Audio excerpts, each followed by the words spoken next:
Hai guys, welcome back to Roll Chess. Apa kabar sobat pencinta catur? Semoga kalian di sana sehat dan sukses selalu. Pastinya saya selalu doakan. Amin ya robbal alamin. Nah guys, video Grand Prix 2022 yang biasanya kita nobar setiap malam jam 9 malam di Roll Chess sudah memasuki babak krusial. Ya, ini babak terakhir dalam fase group stage. Setelah ini akan dimainkan babak tiebreak apabila ada sama poin dari 4 grup yang sudah dimainkan ya teman-teman. Jadi apabila ada poin yang sama, mereka akan main fase tiebreak dulu, kemudian akan lanjut ke babak semifinal. Nah, partai yang kita akan bahas ini merupakan partai penentuan bagi dua pemain, Hikaru Nakamura melawan Andrei Esipenko. Hikaru Nakamura adalah pimpinan klasemen sementara sampai selesainya babak 5. So, apabila dia mengalami kekalahan dari Andrei Esipenko yang dimana selisih poinnya hanya setengah poin nih, kalau Andrei Esipenko menang, dia akan jadi wakil grup A untuk mewakili di semifinal. Nah, kalau Hikaru Nakamura setidaknya remis aja ya, dia akan lolos, dia akan jadi wakil grup A. Nah, Andrei Esipenko pegang buah putih, Hikaru Nakamura pegang buah hitam. Nah, Hikaru kemarin lawan pecatur Rusia juga, Alexander Grischuk. Apakah dia akan mampu menahan serangan dari Andrei Esipenko? Kita akan lihat, langsung saja kita bahas. Ya, Esipenko jalan E4, dijawab Hikaru E5, kuda F3, kuda C6, gajah C4, gajah C5. Ya, Andrei Esipenko memilih bermain dengan Italian game atau Giocho piano. Kemudian D3, kuda F6, A4, A6, dan rokade. Kemudian Hikaru D6 dan A5. Nah, 7 langkah pertama ini cukup mengejutkan bagi saya, juga bagi teman-teman jika kalian menyimak ya permainan dari Andrei Esipenko dalam turnamen sebelumnya, Tata Steel, atau dalam turnamen sebelumnya lagi, teman-teman. Ya, ini merupakan pemilihan variasi dengan langkah A5 yang jarang terlihat dimainkan oleh pecatur muda Rusia ini. Nah, ini apa sih yang ingin ditunjukkan oleh Andrei Esipenko, dan idenya dari langkah A5 langsung ini apa sih? Nah, teman-teman akan lihat di beberapa langkah berikutnya.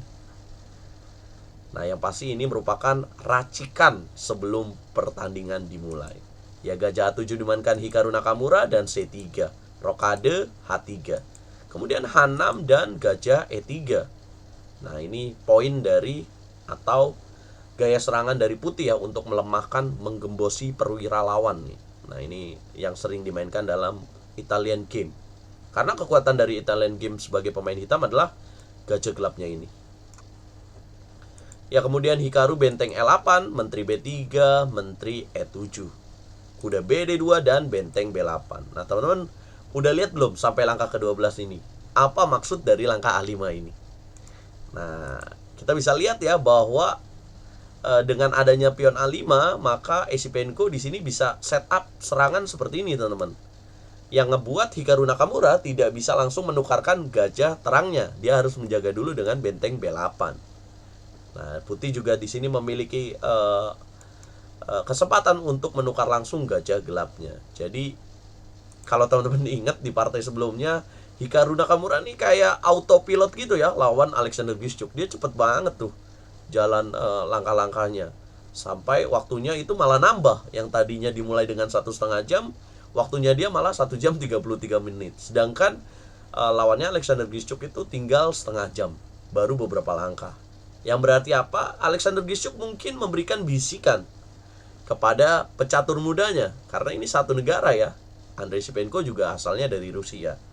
Nah, bisa jadi Andrei Esipenko diberikan saran oleh seniornya bahwa Hikaru Nakamura ini memang tipe pemain yang mempersiapkan ya racikan sebelum pertandingan itu sebegitu detailnya, sehingga dia autopilot gitu ketika melawan Alexander Grischuk.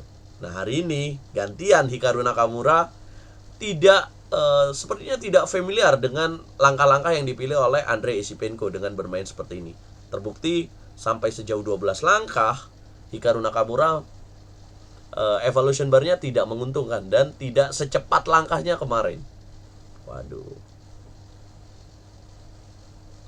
Kemudian di sini langkah ke-13 gajah makan gajah, kuda makan gajah, dan di sini langkah D4 dimainkan oleh Andrei Esipenko. Ya, teman-teman yang melihat gajah makan pion itu adalah langkah yang paling tepat seharusnya dijalankan oleh Andrei Esipenko. Apa yang akan terjadi jika putih memilih gajah 6, hitam mungkin akan menjawab gajah H3. Kemudian gajah B7, gajah E6 dan C4, gajah C8 dan A6. Ini pilihan yang bisa dipilih oleh Andrei Esipenko. Tapi dia tidak langsung bermain secara gerasak-gerusuk seperti ini ya, teman-teman. Tapi dia memilih secara sopan dengan D4. Kemudian kuda C6, langkah salah dilakukan oleh Hikaru. Ya, tapi sayangnya tidak menemukan langkah yang tepat Andrei Esipenko, tapi menjawab dengan benteng Fe1.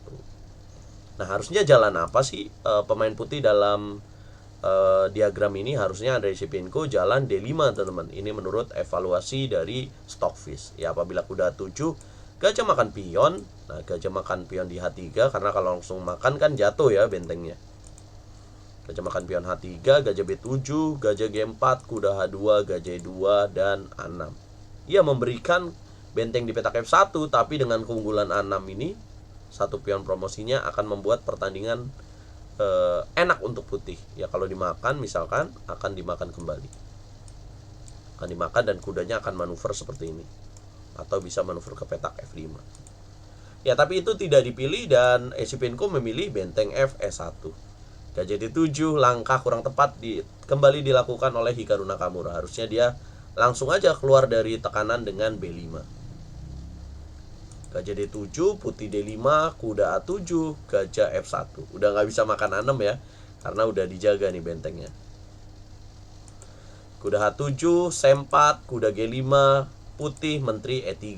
Ya, bagus banget ancam kuda di petak A7. Dan untuk membuka kesempatan pion B4 dan menyerang dari sayap menteri. Hikaru kuda makan kuda, dan kuda C8. Putih B4, hitam F5, gajah D3. Ya, langkah yang kurang tepat karena seharusnya dobrak aja langsung B5. Ya, gajah D3, Hikaru menteri F6, pion E makan F5, gajah F5. Coba teman-teman pikirkan dua langkah berikutnya untuk putih merespon peraduan dari gajah F5. Ya, tepat sekali jika kalian memilih gajah makan gajah, menteri makan gajah, dan kuda D4. Karena bentengnya akan jatuh apabila pion E5 makan kuda di petak D4. Menteri F7 dan F4 di sini. F4. Nah, harusnya di sini putih langsung aja menempatkan kuda di petak E6. Nah, langkah F4 ini membuat keunggulannya jadi menurun, teman-teman. Nah, bisakah kalian tebak langkah Hikaru dalam posisi ini harusnya yang tepat apa ya, teman-teman?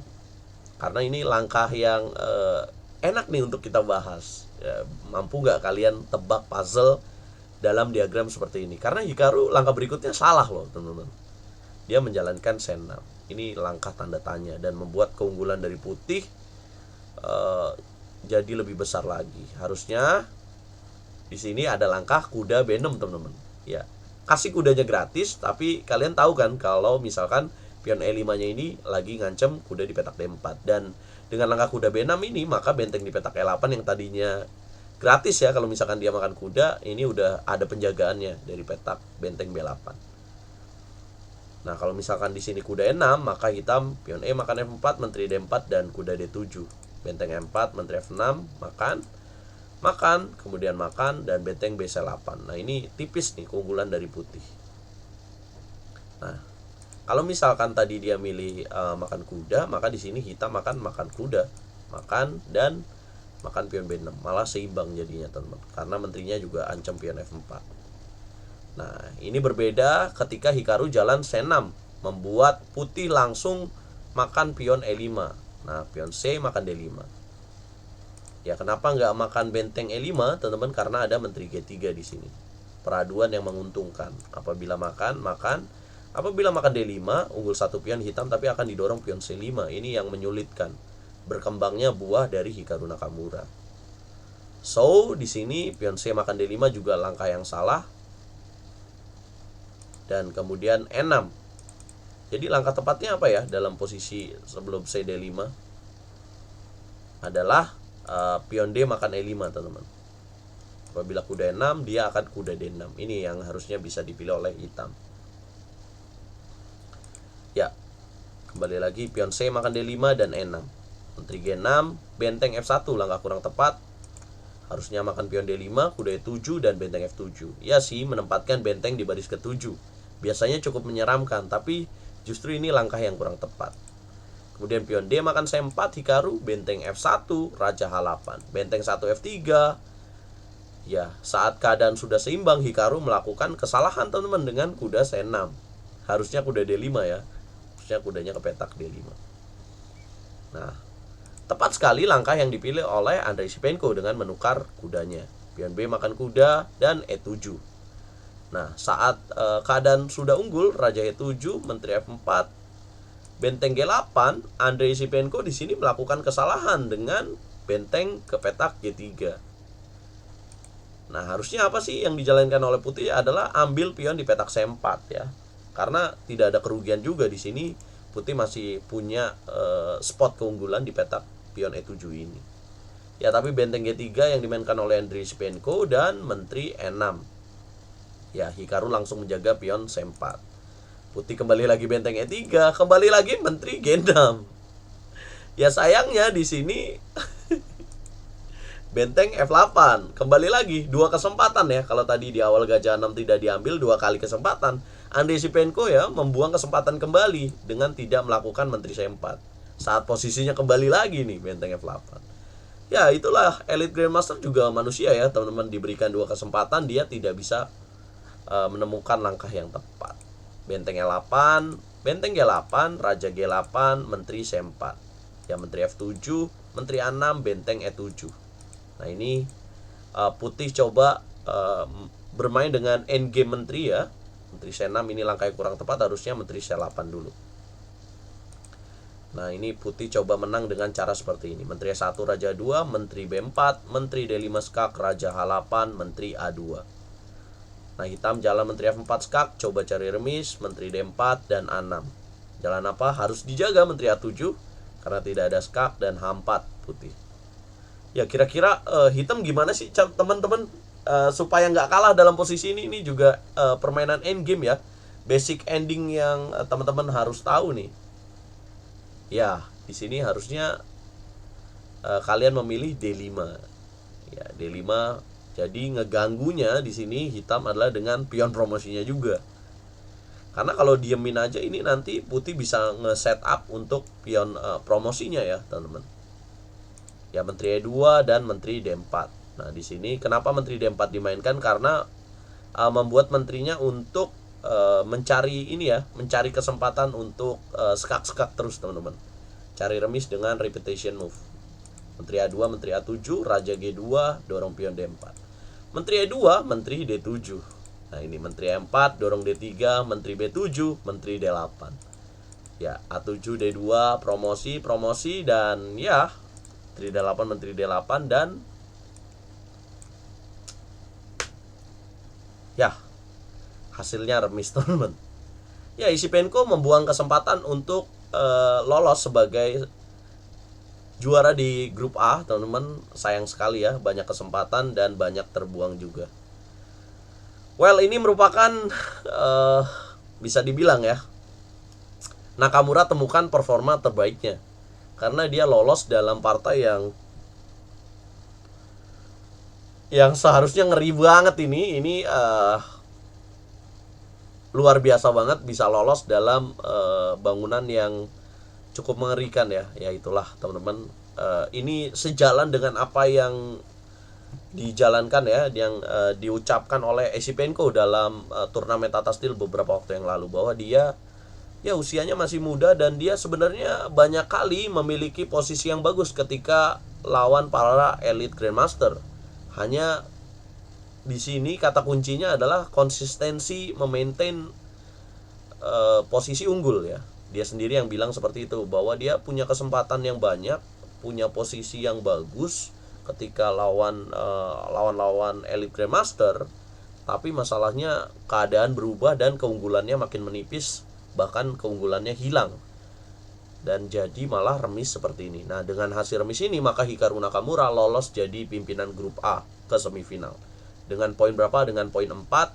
Kemudian Shipenko menempel dengan poin 4 juga, Grischuk juga dengan poin Tapi Grischuk kalah tadi malam lawan Etienne Bacrot. Jadi ya dua pecatur Rusia tidak berhasil membuat Hikaru Nakamura terhenti ya teman-teman. Ini 2 tahun sejak Hikaru Nakamura tidak bermain secara langsung. Impresif buat Hikaru Nakamura ya. 2 tahun gak main offline, tapi dia bisa lolos dari group stage yang diisi 2 pecatur Rusia dan 1 pecatur Prancis, Bacrot Etienne. Nah teman-teman, kira-kira di babak semifinal atau di babak final mampu nggak nih Hikaru Nakamura, mampu nggak akan masuk ke babak final teman-teman? Nah inilah yang terjadi. Hikaru Nakamura still masih punya peluang ya untuk jadi penantangnya Magnus Carlsen. Ya, dia masih menjaga peluangnya untuk lolos turnamen kandidat.